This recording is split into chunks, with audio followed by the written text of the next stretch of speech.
మాతృదేవోభవ. విశ్వంబంతయు నిండిదోచునది సాధ్వీ నీస్వరూపంబు బుద్ధిశ్వేతాబ్జము రేకు విప్పునెడ జాతి ద్వేషముల్ నిల్చునే విశ్వంబంతయు స్వస్వరూపమున అన్వేషించు శ్రీయోగికే శశ్వచ్ఛాంతి లభించు మాతృకరుణా సాకల్యధీకుల్యమై శశ్వచ్ఛాంతి లభించు. ఏబిఎన్ ఆంధ్రజ్యోతి ప్రేక్షక మహాశయులందరికీ నవజీవన వేదం అనే కార్యక్రమంలో 210వ భాగానికి స్వాగతం పలుకుతున్నాం. భగవంతుడు గుణత్రయ విభాగ యోగంలో 14వ అధ్యాయంలో చాలా ముఖ్యమైనటువంటి శ్లోకం చెబుతున్నాడు. ఇదివరకు నాణ్యం గుణేభ్య కర్తారం అనేది సంక్రాంతికి ముందు భోగు పండుగ లాంటిది అన్నాం. ఈ సంక్రాంతి ఏమిటో ఇప్పుడు వస్తుంది. గుణానేతానతీత్యత్రీన్ దేహీ దేహ సముద్భవాన్ జన్మ మృత్యు జరా దుఃఖైర్విముక్తో అమృతమశ్నుతే. 14వ అధ్యాయం మొత్తంలో ఇది చాలా ముఖ్యమైన విషయం. ఎన్ని జన్మలెత్తినా ఎంత జీవితం గడిపినా మానవుడు చివరికి అందుకోవలసిన స్థితే ఇది. నీ జీవిత లక్ష్యం ఏమిటంటే గుణాతీతంగా ఎదగడం అని చెప్పాలి స్పష్టంగా. రుణాతీతంగా ఎదగడం కాదు. రుణాలు తీరిపోతాయి, ఇంకేవో ఉంటాయి. డబ్బులు రుణం తీరితే సరిపోయింది. ఇప్పుడు మనుషుల రుణం అంచేతను ఏదో పెద్ద ఉద్యోగం పొందడం, పెద్ద గౌరవాలు పొందడం, ఇవన్నీ జీవిత లక్ష్యాలంటామే. ఆ పొందిన వాళ్ళని ఎవరినైనా మీరు గమనించండి. నోబెల్ బహుమతి ప్రపంచంలో మొత్తం ఎక్కువ కదండి, 6 కోట్లు ఇస్తారు ఏకంగా. డబ్బు ఎక్కువే, గౌరవం ఎక్కువే. నోబెల్ లారెట్ అంటారు. వాళ్ళని గమనించండి. వాళ్ళ బహుమతి పొందిన ఆనందం ఎంతసేపు ఉంది వాళ్ళలో. ఏదో ఆ నలుగురు అనుకుంటున్నప్పుడు, 2 దండలు వేసినప్పుడు, అందులో అలా పిలిచినప్పుడు ఓహో అనుకున్నప్పుడు అంతే. తర్వాత వాళ్ళ జీవితంలో ఏదైనా ఒక దుఃఖం, చిన్న దుఃఖమే వచ్చిందంటే ఇంత పెద్ద నోబెల్ బహుమతి పొందిన ఆనందం అంతా పోతుంది. ఒక చిన్న దుఃఖానికి పోయేది అసలు ఇది ఆనందం అండి.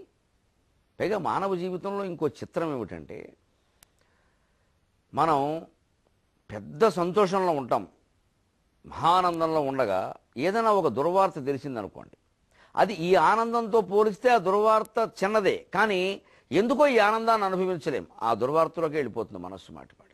ఇప్పుడే రావాలా ఇది, ఇప్పుడే రావాలా ఇక ఏమిటో బాగానే ఉంది కానీ అది ఒక్కటే మనస్సును కెలికేస్తుంది అంటాం.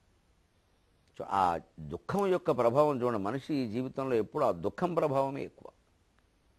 సుఖం కంటే కూడా దుఃఖం. అందుకే మానవ జీవితం దుఃఖమయం ఎందుకంటారంటే దాని ప్రభావం ఎక్కువ. ఎందుకంటే సృష్టి దుఃఖంతో మొదలైంది. బ్రహ్మదేవుడు ఏడిచాడు ఏం చేయాలో తెలియక. పురాణాల్లో ఉన్నదే.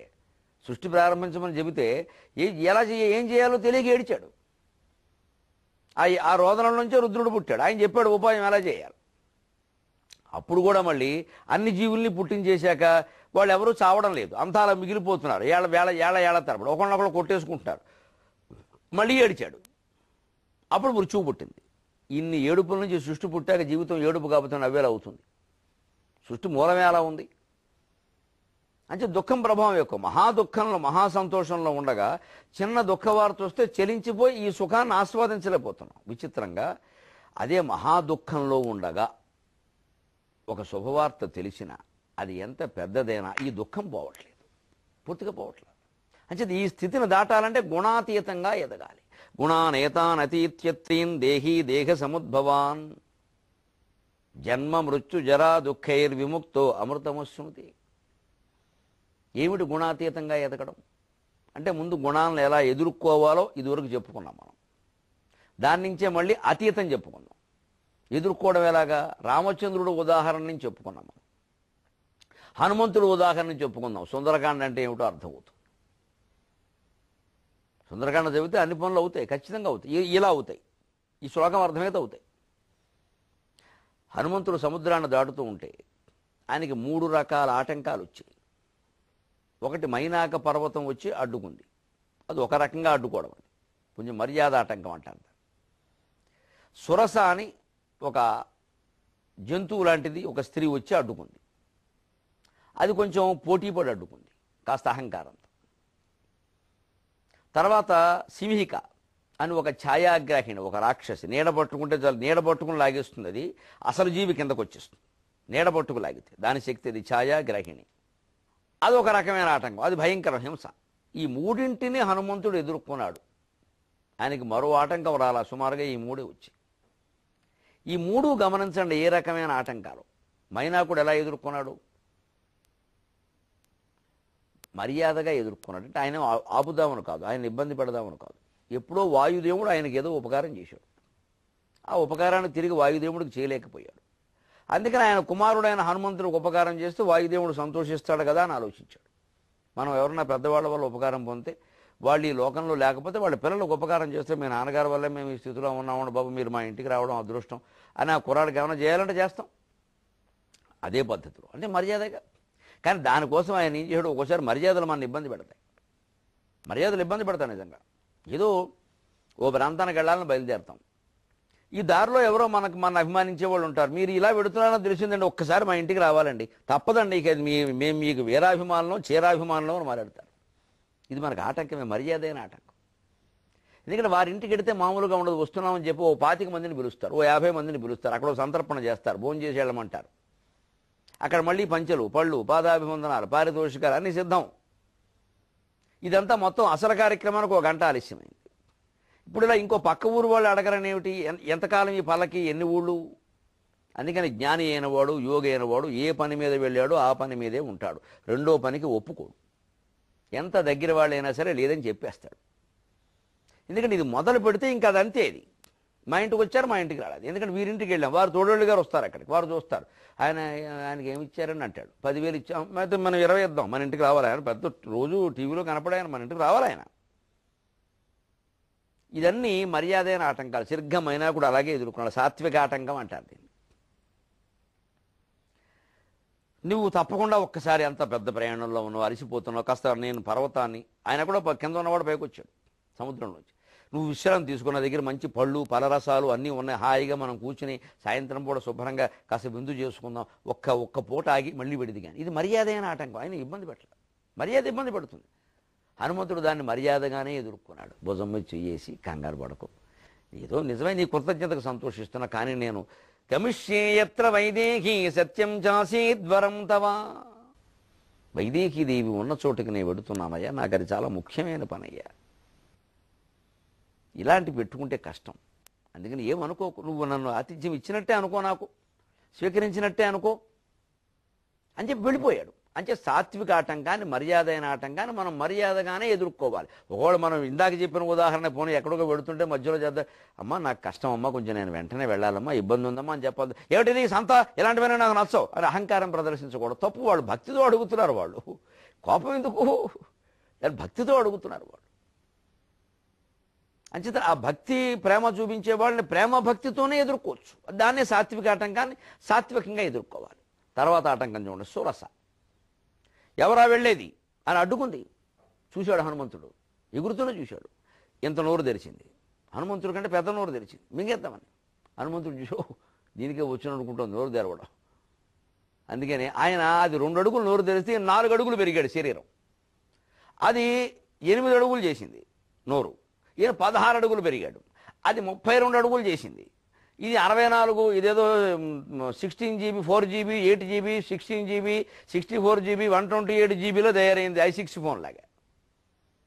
ఇంక జీబీ పెరుగుతున్నారు ఇలాగా. ఈయన పెంచిన ఈయన 20 30 30 60 60 120 120 240 చివరికి ఎగిరి పెంచేసరికి హనుమంతుడికి 400 అడుగులు పెరిగాక అది 600 పెరిగింది. ఇంత తొంపదేగా ఆయనకు అనుమానం వచ్చింది. ఇదేమిటిది, నాకేమైనా ఈ పని ఏమిటి ఇక్కడ, ఈ టైం వేస్ట్, సమయం అంతా వృధా, అది పెరగా నేను పెరగా, అది పెంచా నేను పెంచా, ఏమిటిది అధోసంతా. దీనికి ఒక్కసారి తెలివిగా బుద్ధి చెబుదాం అనిపించి 600 అడుగులు అది నోరు తెరిచాక ఈయన 6 అడుగులు అయ్యాడు. అయ్యి ఆ శరీరంలో ప్రవేశించి డోయన బయటకు వచ్చాడు. ఇది తెలివి. రజోగుణాన్ని రజోగుణంతోనే ఎదుర్కోవడం. బయటకు వచ్చాడు. వచ్చేసి ఒక్క నమస్కారం. ఆవిడ మళ్ళీ అహంకారం ఉంది ఆవిడ, ఇక్కడ ఏ జీవి నా నోట్లో ప్రవేశించకుండా బయటికి వెళ్ళలేడు అంది ఆవిడ. హనుమంతుడు చాలా తెలివిగా ఏమనంటే, అమ్మా నాట్లో ప్రవేశించకుండా బయటికి వెళ్ళలేడు అన్నావు, చంపేస్తానని చెప్పలేదు కదా, వాక్యం చూడండి. నోట్లో ప్రవేశించకుండా బయటికి వెళ్ళాడు, అంతే కదా, నీ గౌరవం కోసం నీ నోట్లో ప్రవేశించా, నేను బయటకు వచ్చానని వదిలే అన్నాడు. అంతే. మళ్ళీ దాక్షాయణి నమోస్తుతే గమిష్యే యత్ర వైదేహి సత్యం జాసీద్వరం తవా. ఇందాక చెప్పిన సమాధానమే. నువ్వు దాక్షాయణమమ్మా, సతీదేవి అంశ నాకు తెలియదా తల్లి, నువ్వు రాక్షసివు కాదు. అంచేత కుర్రాన్ని ఏదో పని మీద పెడుతున్నానమ్మా మా అమ్మవారిని చూడడానికి, నన్ను వదిలేయి, ఆ రజోగుణాటంకంలో రజోగుణంతో కొంతసేపు పోటీ పడుతున్నా ఇలా తట్టుకోవాలి. రజోగుణంతో వచ్చినటువంటి సురసను తట్టుకున్నాడు ఆయన. అందులో ఏం చేశాడు, ముందు రజోగుణాన్ని ఆయన కూడా పాటించాడు, పెంచాడు. ఆవిడ ఇంత పెంచుతే ఇవిడ ఇంత ఎంత అయితే అంత ఇంతంతే వడుంతే ఇలా పెంచాడు. అక్కడ వామనుడికి పోటీ లేదు, ఇక్కడ పోటీ ఉంది. చివరికి ఆలోచించాడు, తెలివిగా అది బాగా నోరు తెరవనిచ్చి బాగా పెద్ద జీవి అయ్యాక అంత జీవికి అన్ని రంధ్రాలు అదే స్థాయిలో ఉంటాయి కాబట్టి అన్ని రంధ్రాలు అదే స్థాయిలో ఉంటాయిగా మరి, అందుకని నోట్లో ప్రవేశించి వెనకాల నుంచి బయటకు వచ్చాడు. గొడవలేదు, సుఖం. నేను ఎక్కడో అవధానం చేస్తుంటే అడిగారు అప్రస్తుత ప్రసంగంలో, ఏమండి బలిచక్రవర్తికి వామనుడు ఈ మూడు అడుగులు దానం, వామనుడికి 3 అడుగులు దానం ఇచ్చినప్పుడు ఒక అడుగుతో ఆకాశం అంతా ఆక్రమించాడు, అన్ని లోకాలు పైవన్నారు ఊర్ధ్వలోకాలు, ఒక అడుగుతో కింది లోకాలన్నీ ఆక్రమించాడు కదండి, మరి ఇంక బలిచక్రవర్తి ఎక్కడ ఉన్నాడండి అన్నాడు. మరి భూలోకం ఆక్రమిస్తే పోని పాతాళ లోకం ఏదో కిందదే కదా ఆక్రమిస్తే ఆ లోకంలోనే కదా బలి ఉన్నది. బలిచక్రవర్తి కూడా వామనుడి పాదాల కింద నలిగిపోవలసిందే కదా. అసలు అడగడానికి 3వ అడుగు ఇవ్వడానికి నెత్తి మీద పెట్టుకోమని చెప్పడానికి బలిచక్రవర్తి ఎక్కడ ఉన్నాడండి అన్నారు. నేను చమత్కారంగా ఓ మాట చెప్పా, నాయన ఆక్రమించడం అంటే ఏమిటి, పాదం పెద్దది అవ్వాలా వద్దా? ఇప్పుడు ఇంత ఉంది పాదం, ఇది ఇంతే ఆక్రమిస్తుంది, ఇది ఇంకొంచెం పెద్దది ఆక్రమించాలంటే పాదం కూడా పెద్దది అవ్వాలిగా.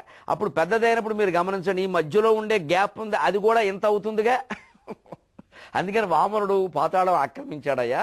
కాలి బొటన వేలికి 2వ వేలికి మధ్యలో ఖాళీ ఉంటుంది కదా, అది మామూలుగా ఇంతే ఉండేది. తర్వాత ఆయన ఆక్రమించడం కోసం పెద్ద చేయడం వల్ల ఖాళీ కూడా పెద్దదైంది. ఆ ఖాళీ మధ్యలో బలిచక్రవర్తి నిలబడ్డాడన్న. ఓహో బ్రహ్మాండం అన్నారు, అంతే అయిపోయింది. సరదాగా సమాధానం. తాత్వికంగా పెడితే దాని విషయాలు వేరే, అది మరోసారి చెబుతాం. గ్రంథ విస్తర భీతిలాగా సమయ విస్తర భీతి.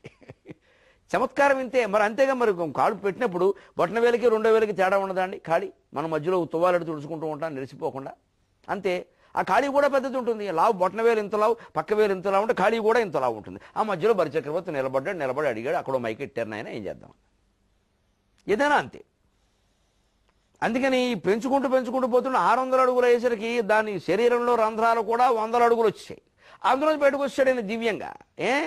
ఓ దండం పెట్టాడు అంటే అనువుగాని చోట అధికులం అన్నారు. దండం ఎందుకు పెట్టాడు? అందుకు. మార్కుల్లో పోటీ వచ్చిన, ఉద్యోగాల్లో పోటీ వచ్చిన, అందాల పోటీలు వచ్చిన, నువ్వే వెళ్ళు, నువ్వే ఉద్యోగం తెచ్చుకో, మాకేం పర్వాలేదు, నువ్వు సంతోషంగా ఉన్నా నాకు కావాలి అనాలి తప్ప పిల్లలకి వేళ మార్కుల మధ్యలో తల్లిదండ్రులే పోటీలు పెంచేసి వాడికి వచ్చాయి నీకెందుకు రావు, అలాంటి మాట అనడం ఘోరం అండి. మన పిల్లల్ని మనమే చంపేస్తున్నాం పనిగట్టుకుని. ఒత్తిడి, విపరీతమైన ఒత్తిడి. మార్కులు ప్రధానం కాదు, మూర్ఖత్వం లేకుండా ఉంటే చాలు. అసలు 100కి 70 మార్కులు దాటాయంటే వాడు మేధావి, ఇంకా వాడు జోలికి వెళ్ళకండి మీరు. నేను మొహమాటం లేకుండా చెబుతాను. ఇంతంత పేరు ప్రతిష్టలు ఉన్నాయి ఈవేళ మాకు తెలుగులో, సంస్కృతంలో ఏదొచ్చినా మమ్మల్ని అడుగుతున్నారు. నాకెప్పుడు తెలుగులో 72 మార్కులు మించి రాలేదు. మరి మా పాండిత్యానికి ఏం ఇబ్బంది కలగలేదే. ఇవాళ సంస్కృతంలో 98 వచ్చిన విద్యార్థిని ఎవరినైనా నేను చెప్పే శ్లోకాల్లో దేనికైనా కనీసం ప్రతిపదార్థం చెప్పమానండి, అంతరార్థాలు పరమార్థాల తర్వాత లేదే. మార్కులు మూర్ఖత్వానికి సూచనలు, మార్కులు మూర్ఖత్వానికి సంకేతం. మార్కులు ఎక్కువ వచ్చాయంటే మూర్ఖుడైపోయాడేమో అని బాధపడాలి, కంగారు పడాలి. ఇన్ని మార్కులు ఎందుకురా అనాలి వెంటనే. వాటిని సంతోషించకూడదు, అప్పుడే లోకం మారుతుంది. ఆంజనేయుడికి ఏ మార్కులు రాలేదే, చచ్చినట్టు ఎండకు ఎదురుగా నిలబడి చదువుకున్నాడు సూర్యుడి దగ్గరే. మన వాళ్ళు ఏసీ రూములో చదువుతున్నారు, మరి 90 మార్కులు వచ్చే ఉపయోగం లేదు, ఏ పని చేయమన్నా చేయలేరు. అన్నిటికీ ఏసీలు కావాలి, వాహనాలు కావాలి, పక్క వీధిలోకి వెళ్ళి అగ్గిపెట్టి తేలాలి కిరాణం కొట్టుకి, ఇప్పుడు స్కూటర్ కావాలి, బండి దండగా పెట్రోల్ దండగా, ఎందుకండి వీళ్ళకి? ఇది మనం నేర్పింది. అదే హనుమంతుడు చూడండి, రజోగుణం అలా ఎదుర్కొన్నాడు, తమో గుణం అదే సింహిక నీడ పట్టుకుని లాగేస్తుంది. చూశాడు ఏంటిది, సంత ఉదయం తర్వాత ఒకటి వస్తున్నా, మైనాకుడు చెప్పినట్టుగా మర్యాదగా చెప్పకూడదు, దీనికి లాగేస్తుంది అప్పటికే అది. అలాగే రజోగుణం కూడా పనికిరాదు ఇక్కడ. ఈ ఎదగడాలు ఇవన్నీ ఎప్పటికే సమయం చాలా వృధా అయింది. ఈ లోపు అమ్మవారిని ఏమైనా దుర్మార్గుడు ఏమైనా హత్య చేసేస్తే ప్రమాదం కాదు, మనం సమయం వృధా చేసుకోకూడదు అని వెంటనే ఆయన ఏం చేశాడు, నీడపట్టుకు లాగుతుంటే తన యోగశక్తి, అణిమ, మహిమ, గరిమ, లహిమ, ప్రాప్తి, ప్రాకామ్యం, ఈశత్వం, వశిత్వం అన్ని శక్తులు ఉన్నవాడు హనుమంతుడు మహాయోగి. మనోజవం మారుతతుల్య వేగం జితేంద్రియం, జితేంద్రియులైన వాడికి ఆ శక్తులు ఉంటాయి. బ్రహ్మచర్యంలో గొప్పతనమేది, సరదాగా చెప్పలేదు ఆ విషయాలు. ఖచ్చితంగా పెళ్ళయ్యే వరకు ఏ మొగాడైనా ఏ స్త్రీ అయినా పరస్త్రీ స్పర్శ పరపురుష స్పర్శ ఉండకూడదు. వేరే కుర్రాడు బండి ఎక్కామంటే మనం దెబ్బతిన్నట్టే, నన్ను మన్నించండి, ఎక్కకూడదు. అలాగా పెళ్లి కాకముందు పరాయి మొగాడు బండి ఎక్కకూడదు, వాడు తండ్రో అన్నగారో అయితే తప్ప. మరో బండి ఎక్కామంటే మనం ఇంకేదో గొప్పవాళ్ళమని మాట్లాడే అవకాశం లేదు, అది తప్పది. దీని ఏదో చేదస్తం అనుకున్నా మంచిదే, నేను చేదస్తం మనిషినే, నాకు నీతి కావాలి. నా కొడుకు ఇంకో అమ్మాయిని బండి ఎక్కువ కనపడితే పేలిపోతుంది వెంటనే, అనుమానం లేదు. సహించకూడదు అది పెద్దవాళ్ళు. ఈ కాలంలో అలాగే ఉంటారు. మంచిది, ఈ కాలం అంటే పోయే కాలం, వదిలేయండి. ఇంకా మాట్లాడకూడదు. మళ్ళీ పిల్లలు మాట వింటలేదండి. ఎందుకు వింటారండి? పరాయి అమ్మాయిని బండి మీద ఎక్కించుకొస్తాడా? అమ్మాయికి బుద్ధి లేదా, వీడికి జ్ఞానం లేదా? చదువు అంటే ఇదా? చదువు ఎలా సాగుతుందండి? ఆంజనేయుడి నుంచి నేర్చుకోవాలి బ్రహ్మచర్యం అంటే ఏమిటో. అన్ని అడుగులు పెరగగలిగాడు, అంత అంగుళాలకు తగ్గగలిగాడు అంటే బ్రహ్మచర్యం అండి. స్త్రీ స్పర్శ అంటే ఏమిటో ఆయనకి తెలియదు, చదువు అంటే అలా నేర్చుకున్నాడు. ఇవాళ కాలేజీలో చేర్పించడం అంటే ముందు పుస్తకం కొండవు, సెల్ ఫోను, గర్ల్ ఫ్రెండ్, పైగా 3 ఫోన్లు 6 సిమ్ములు, ఎంతమంది ఉంటారో తెలియదు. ఇంకెందుకు వస్తాయండి చదువులు?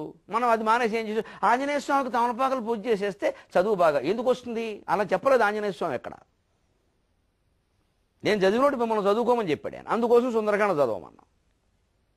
అది మానేసేసి ఆంజనేయ స్వామి పూజించి అంటే ఆంజనేయ స్వామి చెప్పినట్టు చెయ్యం. మనం ఎంత గొప్పవాళ్ళం అంటే గాంధీ విషయంలో కూడా అంతే చేశాం, బుద్ధుని విషయంలో అంతే చేశాం, సమస్త దేవతల విషయంలో అంతే చేస్తున్నాం. మనం వాళ్ళు బొమ్మలు పెట్టి పూజిస్తూ ఉండి వాళ్ళు చెప్పింది మనం చేయమండి. కానీ దేవతలు స్పష్టంగా మమ్మల్ని అనుసరించండి, మమ్మల్ని అనుసరించండి, మేము ఏం చేసామో చూడండి, ఎంత యాతన పడ్డామో చూడండి. అబ్బాయి అక్కర్లేదండి, మీకు దండం పెట్టేస్తే మమ్మల్ని మీరు ఆశీర్వదించండి. మీకు ఏ పువ్వు ఇష్టం ఆ పువ్వు దేవుడి ఎత్తి మీద పెడతారు, ఆ పువ్వు మన్న పెట్టుకోమని చెప్పారు అక్కడ. దేవుడి ఎత్తి మీద పెట్టమల్లా మనం పెట్టుకోవాలి. మనం మానేశాం. దేవుడి ఎత్తి మీద మొత్తం పూలు పెట్టేసి ఆకులు పెట్టి మళ్ళీ అవి తీయాలా వద్దా అదో శంక. ఎప్పటికీ దేశంలో మనకి దేవుడు కనపడ్డావు, దేవుడు మనం అనుగ్రహించడు, దేవుడు చెప్పినట్టు మనం చేయడంలా. దేవుణ్ణి పువ్వులతో ఆకులతో నీళ్లతో నింపి ఆయన మొత్తం ఊపిరాడకుండా చేస్తున్నాం. ప్రార్థన ప్రార్థన ప్రార్థన, ఆర్తి ఆర్తి ఉంటే దేవుడు కనపడతాడు, దేవుడు మన జీవితంలో భాగం అవుతాడు. అది నవజీవనం, అది వేదం. వేదం చెబుతున్నమాట. తమో గుణం లాగింది, చూశాడు ఏమిటి అంత డ్యాన్స్ కార్యక్రమం, ఊరికి కాలక్షేపం అని సమస్త యోగ శక్తులు తన బ్రహ్మచర్యాన్ని శక్తిని ఉపయోగించి ఒక్క దెబ్బ దాన్ని ఇలా పైకి లాగాడు. అది కిందకు లాగుతుంది, నువ్వెంత నీ లాగుడు ఎంత అని ఒక్కసారి పైకి లాగాడు. దాని ప్రాణాలు పోయే దెబ్బ లేపి ఇలా పైకి లేపి ఏమిటే అని ఒక్క దెబ్బ గుద్ది గుడ్ మార్నింగ్ అన్నాడంటే గుద్దు మార్నింగ్ అయింది, దెబ్బకు పోయింది. అది హనుమంతుడు గుద్దితే దాని గుండెల్లోకి వెళ్ళి ఆ గుప్పిట వీపులోంచి బయటకు వచ్చింది. అది వర్ణం, చచ్చింది అది. దాని కొడుకే రాహు సింహుగాపుత్ర అంటారు. చచ్చిందో పోయిందో మిగిలిందో వేరే విషయం, చచ్చినంత పని. ఇది తమో గుణాన్ని ఎదుర్కొనే విధానం. ఈ మూడింటిని 3 రకాలుగా ఎదుర్కొన్నాక హనుమంతుడు అప్పుడు గుణాతీత స్థితికి చేరుకుని మహత్తరమైన తపస్సు చేస్తే మాత్రమే, అశోకవనంలో తపస్సు చేస్తే మాత్రమే సీతాదేవి కనపడింది. ఆ సీతాదేవి దర్శనమే మోక్షం. మనం ఇదివరకు కొద్ది భాగాల క్రితం చెప్పుకున్న శ్రీరాముడి జీవితంలో కూడా రామలక్ష్మణులు విశ్వామిత్రుడు వెనకాల వెడుతుంటే తాటక ఎదురైంది, అహల్య ఎదురైంది, సీత. ఈ ముగ్గురినితోనూ 3 రకాలుగా వ్యవహరించాడు స్వామి. తాటకను సంహరించాడు, అహల్యను సంస్కరించాడు, సీతను స్వీకరించాడు. తాటక తమో గుణం కాబట్టి సంహరించాడు, అహల్య రజోగుణానికి ప్రతీక కాబట్టి సంస్కరించాడు, సీత సత్వగుణానికి ప్రతీక కాబట్టి దండ వేసి స్వీకరించాడు. కానీ స్వామి చరిత్రలో మనం విషాదకరం అనుకుంటున్నప్పటికీ ఒక విచిత్ర పరిణామం చూడండి. చివరిలో సీతా పరిత్యాగం కూడా చేశాడు. అదే సత్వగుణ పరిత్యాగం, గుణాతీత స్థితి. ఇది తెలియక రామాయణంలో మనం ఏదో భౌతికంగా తీసుకున్న దాన్ని ఏవో విమర్శలు చేస్తూ ఉంటాం. భార్యకి అన్యాయం చేశాడు, భర్తకి న్యాయం చేశాడు, ఏవో వెర్రి మాటలు. ఇవన్నీ మనకు తత్వం తెలిస్తే కదా. తత్తి కొడుకులకు తత్వం ఎలా తెలుస్తుందండి? ఏమీ చదవరు, సంస్కృతం రాదు, గ్రంథం చదవరు, విభక్తులు తెలియవు, అనువాదాల మీదను ఆశు కవిత్వాల మీద ఆధారపడి విమర్శలు చేస్తే ఇలాగే ఉంటాయి. అసలు గ్రంథం చదవాలి, దాంట్లో విషయం తెలుసుకోవాలి. దానికి రాసిన పెద్దవాళ్ళు రాసిన వ్యాఖ్యానాలు మన బుర్ర పట్టి వ్యాఖ్యానాలు చేసేయకూడదు. అది గుణాతీత స్థితి. ఇప్పుడు కాకపోతే ఇంకా సీతారాములు ఇంకో 1000 ఏళ్ళు సంసారం చేస్తారు. ఏమిటంటే అదే కథ. మళ్ళీ రావణాసుడు ప్రవేశించకపోతే సుఖంగానే ఉంటారు. ఇక దేనికి రామాయణం? ప్రతి వాళ్ళు వెళ్ళాలి, వాళ్ళు కూడా వెళ్ళారు. ఆ వెళ్ళేటప్పుడు భార్యను కూడా వదిలేయవలసింది, భర్తను కూడా వదిలేయవలసింది. అదే సన్యాసాశ్రమం. వానప్రస్థాశ్రమం వరకే భార్యాభర్తలు, ఆ తర్వాత ఆ బంధం కూడా లేదు. అందుకే వివాహంలో మీకు ధర్మేచ అర్ధేచ కామేచ అంటారు. మోక్షేచ నాతి చరామి అనరు. మోక్షం ఆలోచన వస్తే నాతి చరామి అంతే. అక్కడ కుదరదు. మోక్షవాంచి తీవ్రంగా ఉంటే ఉండడు ఆయన, ఆ మార్గానే వెళ్ళిపోతాడు. నువ్వు ఉండమని చెప్తాడు, ఏమిటి చెప్పే అవకాశం ఉండదు అక్కడ. ఇంకా సంసారంలో బాధ్యతలు ఉన్నప్పుడు సన్యాసం పుచ్చుకోవద్దన్నారు, అప్పుడు భార్య అనుమతి అవసరం. అందుకని వానప్రస్థాశ్రమం నుంచి సన్యాసానికి ఎడదలుచుకుంటే ఇంకా భార్యతో నిమిత్తం ఏం లేదు, అక్కడ కనపడడం. ఆవిడకి రావచ్చు ఆ రోజులు, ఆవిడే కనపడదు. ఇద్దరికీ ఉందా హక్కు? ఆత్మజ్ఞానాన్ని పొందడానికి అందరికీ ఉంటుంది హక్కు. దానికి ఆధార్ కార్డు, పింఛన్ కార్డు అవసరం లేదు. ఆత్మ ఆర్తే ముఖ్యం దానికి, అంతే. అందుకని గుణాతీత స్థితి సీతాపరిత్యాగం అంటే సత్వగుణాన్ని కూడా వదిలేస్తే తప్ప మనిషి గుణాతీతమైనటువంటి పరబ్రహ్మలో లీనం కాలేడు. గుణానేతానతీత్యత్రీన్ దేహి దేహ సముద్భవాన్. ఈ గుణాలు దేహంలోంచి పుట్టాయి. అప్పుడు ఏమవుతాడు? జన్మ మృత్యు జరా దుఃఖైర్ విముక్త అమృతం అశ్నుతే. జన్మ నుండి, మృత్యువు నుండి, జర ముసలితనం నుండి, దుఃఖ రోగములు రకరకాల దుఃఖముల నుండి విముక్తి పొంది అమృతం అశ్నుతే, అమరత్వాన్ని పొందుతాడు. అమరత్వం అంటే మళ్ళీ దేవేంద్రుడు రంభ డ్యాన్సు కాదు. అమృతానందం అంటే మోక్షం. దేవేంద్రుడికి ఆనందం ఏం లేదు. మనం ఆ స్థితిని కోరుకోకరు. మళ్ళీ అక్కడ కొత్త బాధలు ఉంటాయి. సంత ముందు మీసాలు ఉండవు, దేవతలకు మీసాలు ఉండవు, ఏమిటో అలా వేస్తారు సినిమాలు. మరి మీసాలు పోతాయేమో అని బెంగగా ఉంటుంది.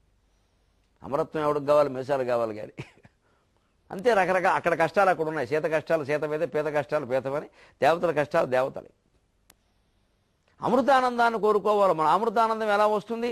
న కర్మణాన ప్రజయాధనేన త్యాగేనైకే అమృతత్వమానసు. అంటే నువ్వు చేసే యజ్ఞయాగాది కర్మల వల్ల కానీ, స్థాపించే సంస్థల వల్ల కానీ, పెట్టే కార్యక్రమాల వల్ల కానీ ఏమీ రాదు. పైగా విమర్శలు వస్తాయి. నా ప్రజయ సంతానం వల్ల కూడా ఆనందం కలుగుతుందని చెప్పడం. ముందు సంతానం, తర్వాత సంతాపం, ఫాలోడ్ బై. అంతే. ఫాలోడ్ బై డిన్నర్ అంటారే, సంతానం ఫాలోడ్ బై సంతాపం, అంతే. ఇంకా ఆ తర్వాత నా ధనేనా, కోట్లు ఉన్నవాడికి ఎవరూ ఆనందంగా లేరు. వాళ్ళకే తెలుసు ఆ విషయం, మనం చెప్పక్కల. వాటి గురించి బెంగే సరిపోయింది. మరి ఎవరు ఆనందంగా ఉంటారు? ఈ కోట్లు వదిలేసిన వాడు, ఈ సంతానం మీద వ్యామోహం వదిలేసిన వాడు, ఈ కార్యక్రమాలు నాకు అక్కర్లేదు అనుకున్నవాడు ఆనందంగా ఉంటాడు. ఈ సంఘాలు, సంస్థాపనలు, సెక్రటరీలు, అధ్యక్షతలు, బాధ్యతలు ఇవి నాకు అక్కర్లేదు అనుకున్నవాడు సుఖంగా ఉంటాడు. త్యాగేనా, వాటిని త్యాగం చేయి. ఎవరి కోసం? జీవితంలో ఎవరి కోసమైనా ఏమైనా త్యాగం చేసావా? ఈ త్యాగానికి మనకు అడ్డం వస్తున్నది ఏమిటండి? ఏదో ఒక ఆశ, చిన్ని ఆశ, చిన్నదాని ఆశ అని. చిన్నపిల్లలకు ఆశలు ఉంటే తప్పు లేదు. పెద్దయినా ఆశే, 90 ఏళ్ళు వచ్చినా ఆశే. ఇంకా నాకేం జరగలేదు. ఏమిటి జరిగేది? ఇంక మృత్యువు తప్ప ఇంకేం? ఈ శవయాత్రోడు జరగాలి, ఇంక జరిగేది ఏమిటండి? అప్పుడు కూడా ఇంకా కాంక్షలే. నేను చేసిన సేవలకి ప్రభుత్వం సరైన గుర్తింపు ఇవ్వాలి. ప్రభుత్వం ఇవ్వదు. యమధర్మరాజు ఇస్తాడు త్వరలో, పెద్ద గుర్తింపు ఇచ్చి ఒక 50 దండలు వేస్తాడు. మనం ఉండం. పాడి నిండా దండలే. ఏమిటండి ఇచ్చేది? ఎప్పుడూ సమాజం ఎవరి రుణమో ఉంచుకోదు. అది శాస్త్రం, సిద్ధాంతం. అది మనం దాని గురించి అసలు బాధపడకూడదు. మనకు ఏదైనా దక్కలేదని మనం అనుకుంటున్నామంటే మనకు అంతే యోగం ఉంది, అంతకంటే లేదు. మనం ఊహించుకుంటున్నాం ఊరికే ఎక్కువ. ఇంకో దేశంలో పుట్టుంటేనా? ఈ మాటలన్నీ అనవసరం. మనకి ఏది దక్కాలో అది దక్కి తీరుతుంది. రానిది ఎప్పటికీ రాదు. అందుకే ఈ తీవ్రమైనటువంటి ఆశలు పెంచుకోవడం, దాని గురించి ఆందోళన, బెంగ, ఎవడికో రాగానే అసూయ అనవసరం. ఇది అది పొరపాటు మాట మనకై విధి దాచిన ఎట్టిదెల్ల నెమ్మదిగను వెగపాటుగను మానక వచ్చును. అది పొరపాటు మాట మనకై విధి దాచిన ఎట్టిదెల్ల నెమ్మదిగను వెగపాటునను మానక వచ్చును.